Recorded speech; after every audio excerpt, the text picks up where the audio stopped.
मित्रांनो, अहिल्यादेवी होळकर कर्जमुक्ती योजना 2026चा GR आला आहे. याच्यामध्ये अटी शर्ती याच्याबद्दल आपल्याकडे काही निरीक्षण नोंदणीचे आहे. ते खालीलप्रमाणे आहे. वेळेस कर्ज भरलेल्या शेतकऱ्यांना जास्तीत प्रोत्साहन निधी दिलाच पाहिजे, नाहीतर सर्व शेतकऱ्याचे कर्ज थकीत ठेवण्याचा प्रयत्न करतील.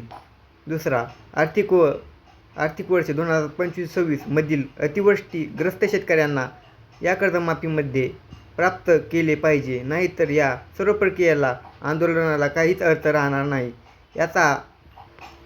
या वर्षातील शेतकरी पात्र असावे म्हणून तर 30 जून 2026 ही तारीख मान्य करण्यात आली होती.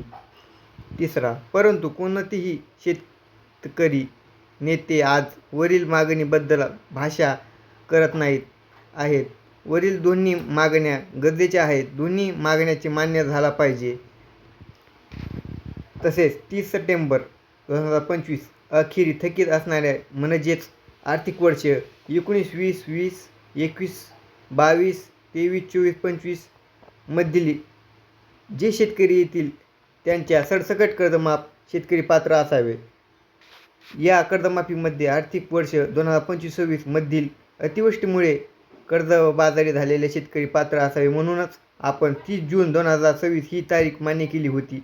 परंतु 30 सप्टेंबर 2025 अखेर थकीत या अटीमुळे आर्थिक वर्ष 2025-26 मधील शेतकरी ही अपात्र झाले आहेत. त्यासाठी बच्चू कडू यांनी आंदोलन परत चालू केलेलं आहे. त्यांच्या मागण्या आहेत की 2017-2019 सरसकट कर्जमुक्ती ही प्रक्रिया राबवण्यात यावी. धन्यवाद.